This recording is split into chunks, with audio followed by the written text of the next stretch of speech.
Guys, what's up? It's another Trade Genius podcast with Bob and Phil here, as always. Look, guys, I think we're in a recession, and if you don't believe us, you're going to want to watch this video because I think once you see the data, you'll probably agree. So let's dive in.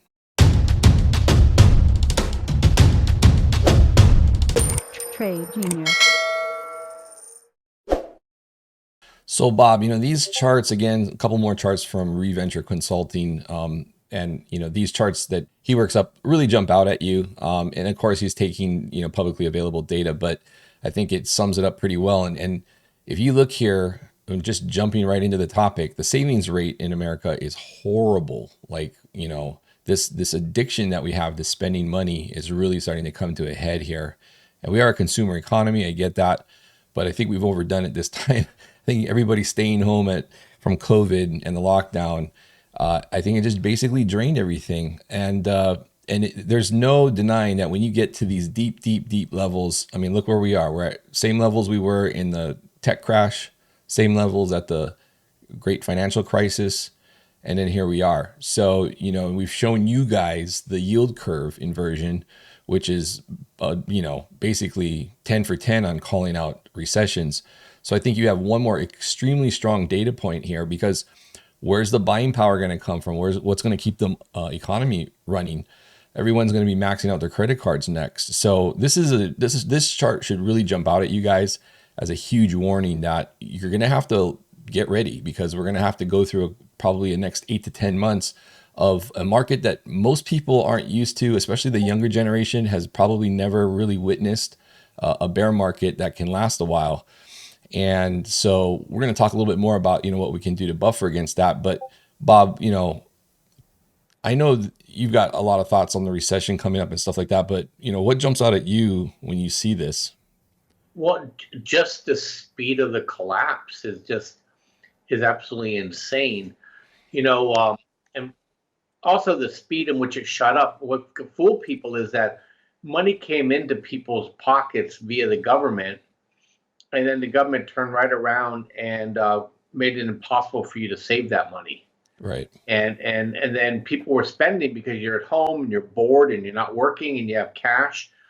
I remember going on our annual vacation when one of these stimulus rounds came through. I never saw so many young people. I was staying at the condo next to the Hilton Hotel in the Big Island. And so we had Hilton passes from the owner of the condo, part of the deal. So we went over there to kind of spend the day, and there must have been 40 people in line. I don't think anybody was over 25. And I just turned to my wife. I said, yeah, stimulus money, unemployment money. My daughter received, at least she was smart enough to save it, almost $15,000 of federal unemployment money. Right. It was insane. There was no accountability for it. There was no, do you really need this money? Kind of a thing. Right. All I said was, look, don't look a gift horse in the mouth, save it. And you'll be thankful, when you really need that money. And so, I just saw the report on credit card companies. If you have great credit, your credit card rate is like averaging like 19%. If you have crappy credit, it's over 24%. I know, that's insane. It's insane. And so I guess we must have really good credit because mine's at 10.5%. But I think because they're begging me to use it. Probably, yeah. I'm not using it. But yeah, look, so when you talk about the buying power, here's the other thing. That this is the real secret, is that, Biden can't just now go to Congress and say, gin me up some stimulus. Right. Not going to happen. No. Next 2 years, he's not going to. If he gets stimulus, he's going to have to give something else up. You know what I'm saying? Right. And because they're not going to just allow him to just keep papering over the problem. It's now things are going to get real. And I think the next chart is going to probably show a little bit more of that. Yeah, this is interesting too because it's a compounding problem because you have inflation that was caused by basically the Fed and the government all just jumping in and saying, let's just throw money at the problem. We'll figure it out as we go. But that's now caused an inflation spike, and then wage growth is shrinking. So you've got where you'd want them to be to be growing together. If you're going to have inflation, you better have wage growth. But if you're going to not, but if you're going to have massive inflationary spikes and look at your wage growth is starting to roll over, this is another reason why savings is getting pummeled. And, I know we're going to talk a little bit about what the Fed wants to do versus the market, but, this is going to be, for people, this is going to start hitting home. And I think you're going to start seeing, one thing I like to look at is like recreationally, what are people doing? If you look at it, like Walt Disney World parks are still pretty busy.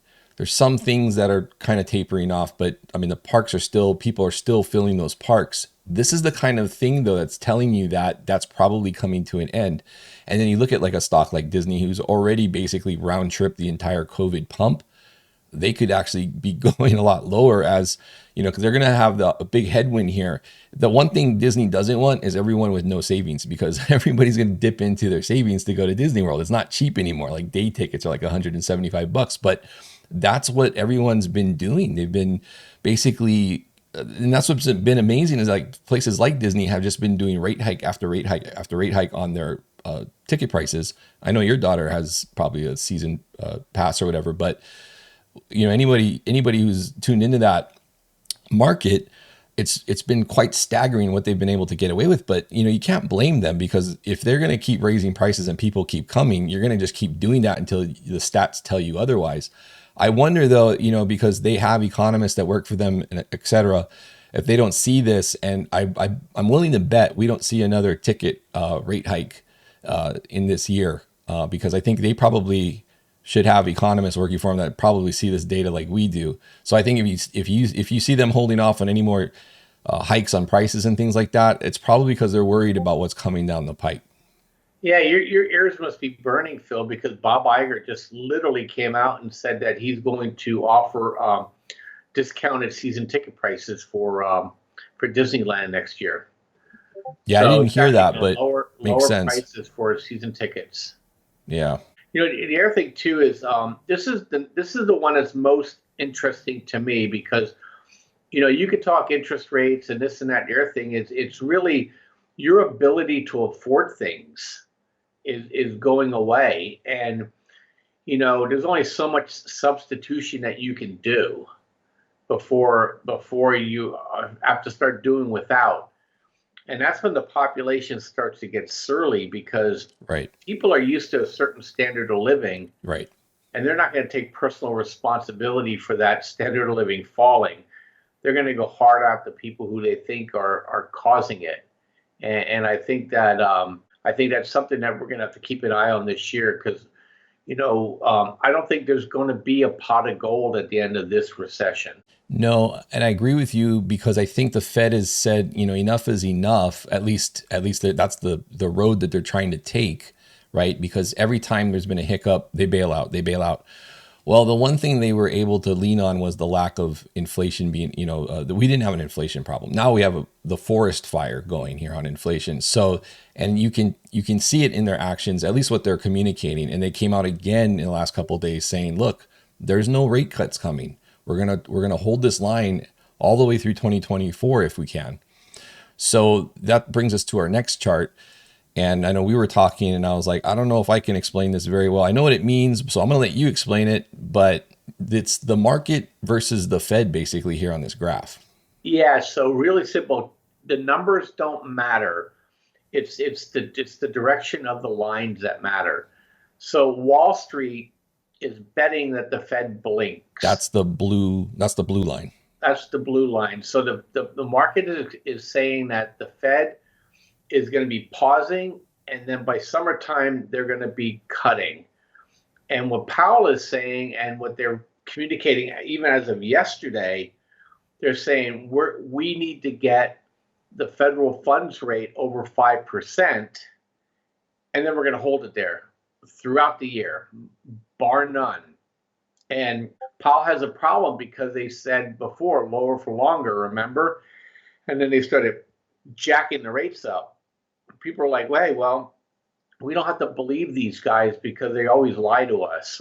Right. Here's where the boy cries wolf becomes a problem now for Powell, because he's going to have to show that he's the adult in the room, if you will, to basically basically squeeze out these expectations. Right. And it's very, very important because a lot of people aren't selling their homes. A lot of people are still trying to invest. Look, you don't go have a new bull market until people don't want to invest in anything.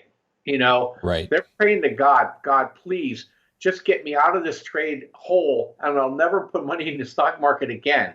You know, that kind of conversation. Today, I'm getting people still coming up to me, calling me, you know, saying, Bob, let's get together. You know, where can we put some money to work? You know, and I'm not talking about stock market trade genius stuff. I'm talking, you know, I just sold my business. What am I going to do with all this cash? You know what I mean? I got a lot of cash. So there's still too much cushion out there, if you will, probably for the Fed. And there's not enough cushion out there for people who don't have anything. So it's one of those situations where if you're over this line, you got too much investment dollars available to you. And if you're below this line, you can't handle any more pow. And I think, you know, he, in order for him to break the upper group, he's going to have to destroy the lower group, which is a sad thing. I agree. Yeah. And you can see that too in things like crypto. I think, it's, if you look from the first of the year, they're up, and you can see it on Twitter, like all the crypto bros are very bullish, and, NFTs, laugh this, you get this sentiment that it's back on again. And I think that, especially with the CPI numbers coming in today, which oftentimes is a turning point in the market, and that brings us to our next chart actually, which is the seasonalities of things. And if you guys look here, basically what this is a graph that shows us the typical drops and pops during the course of the year with the S&P 500. And there's seasonalities that happen over and over and over again every year. The difference in this chart, because primarily this chart is showing you a bunch of higher lows during the year, that's a typical year. However, in recession years, such as what we're proposing we're going through this time, and we know we're in a bear market because we're down from the highs and we've crossed that 20% threshold from the highs, is that when you see these dips here, like you see a dip into the end of January. So for the rest of the month here, especially after the CPI number, we could see a pivot lower into the end of the month. And you really don't start seeing a sustained move bounce until we get into March. And if you don't believe me, if you look at last year's charts, you'll see these same pivots happening in the market. But the problem is that they're not higher lows, they're lower lows. So you just want to, when you see seasonality like this, you just want to put it into context. The pivots will still happen. They just won't get you as far on the upside, and they'll probably come from lower lows as we progress through the market. So even if you look at the dip in June, last year we had a bottom in June and we ramped all through August. So it's not 100% correlated. In this chart, you see August kind of flatline versus last August, we ramped right through August. And then we have a dip here on the chart going into October, very similar to what we went through in Q4, and kind of had a bounce into December that petered out. And then we're rallying again, much like how this chart is here toward the middle of the month. So it's important to see where these pivots come from. But to Bob's point on the prior chart here, which is what the market's doing versus what the Fed's telling them, I will say this: Kashkari came out, I think it was yesterday or the day before, and said the market's playing chicken with the Fed and they're going to lose. And I've never heard a Fed governor just come out and say that. Usually they're cheerleading the market almost, and this time they're very much like, they're very serious about trying to get the asset prices down. And I think it's very easy to get caught up in what you hear on Twitter or out there on the news. Even today, they were talking about how the Fed's going to have to play catch up to the market. And I'm just thinking, man, that's brutal if they're going to get retail getting back into this market and this thing just rolls over on everybody. Yeah, look, I think they think that they're going to get the CPI print down, below the Fed funds rate. And if you think about it from their standpoint, okay, just forget all the morality of all this stuff. They should never even exist in the first place. But you have a situation now where you have an older population. If you give them 5.5% Fed funds rate, that means their CDs are worth more money. Okay, you're getting people out of the stock market into the bond market so the government can fund itself more effectively. And push comes to shove, they're always going to save the bond market and sacrifice the stock market. And I think I see the Mayan ruins there. I think I see smoke rising on the altar, and people have to be really careful. The other problem we're having, Phil, is that you brought that seasonality chart up, and the seasonality of the third year of a presidential term is tends to be pretty bullish, and especially since we have a situation where we had when Newt Gingrich took over against Clinton in uh, 1994. I think that whenever that election was, or was 96, we went into kind of a hyper growth phase of the stock market because he was able to create a divided government. But I think the difference this time is that Clinton was a player, right? He enjoyed the game and he enjoyed negotiating, and he was probably reasonably centrist as a Democrat goes, and it all worked out for the country. Where Biden, and when I use the word Biden, I mean his administration. I don't know where even where Biden is they're all activists and partisans, and they're not going to really understand that we should negotiate with the House. They're going to play a really hard game of chicken, and I think people are going to be shocked because the House this year only has one tool to it: investigation. The budget's locked in for 2023, but going into 2024, they're already discounting the fact that they want to cut the Pentagon by $75 billion. You could kiss any money away for Ukraine, and they're going to go through every item line by line on the budget, and it's just going to become a protracted event. And also this year, Phil, they didn't. The Democrats had all this power, and they didn't negotiate a debt relief thing to take them all the way through the year. So we're going to have a debt ceiling problem at some point this year too.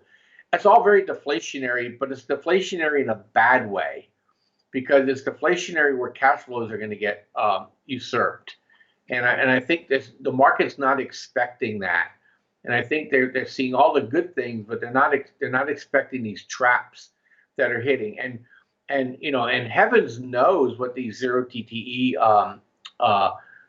derivatives are going to do. Because we can wake up one day and have a 2011 style flash crash on our hands too. Yeah, So for you guys that don't know what Bob just said, zero DTE means 0 days to expiration. And essentially what's happened is starting in October, and I know some of you understand what options are, some of you don't. Options are basically an option to buy or sell a stock at a certain price without actually transacting in the stock. But a lot of times it's just used for short-term leveraged gambling, if you will, for some people. But it's changed because you only used to be able to have monthly expirations or weekly expirations on things like the S&P 500 ETF, which is the SPY. Now they expire every single day. So what that means is you got a lot more increased volatility, a lot more increased leverage. They've basically turned it into more of a casino now because it's going to lure in more retail customers and more even larger customers that want to take on more risk. And they're able to create more volatility day to day versus where you used to say, okay, on Friday, the options are going to expire and you kind of worked toward that day. Now it's like, and we see it because we're in the market every day, right, Bob? I mean, every day the volatility is through the roof. I mean, we're seeing things, S&P 500 used to take a week to make the moves that we're seeing sometimes in just the span of an hour. And so like Bob is saying, to my point here is that they're building up more leverage now, and you're going to get another crisis moment. Now, if you sprinkle in something like the debt ceiling, like Bob's talking about, that doesn't come up until July, but bookmark that month because we're going to talk more about that as we get there. This government, and Bob's right, the markets usually like a divided government. That's typically what they want to see. This one, I think this divided government's a little bit different than the ones we've had in the past. And I think that the GOP side has definitely got more stamina to dig in. And you might actually see a debt ceiling that doesn't, usually it's in the 11th hour they come to an agreement, right? I'm willing to bet that we could possibly see a shutdown this time similar to what we saw back in the days of, I think it was Clinton. And we're in a place with the market with so much leverage that could be a significant event going into July. No, I agree, and that's where we'll see probably the Treasury trying to increase their cash balance again, Phil, which means then that's also another headwind for the stock market. Right. So, yeah, see, there's a lot of stuff anymore. It has nothing to do with company cash flows anymore. No. It's sad.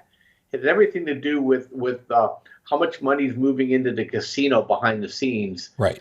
The good news is we see all that. So if you want to trade with us, if you want to get Phil's newsletter, we give that information out every day, so you're not surprised. Yeah. So yeah, if you want to check out any of that information, head over to tradegenius.co. It's all there, or you can check the links actually below in the video description too.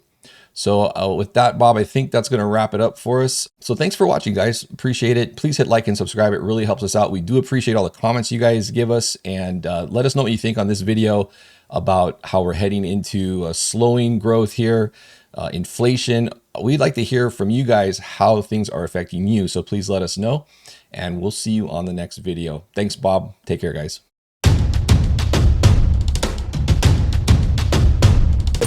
Trade Genius.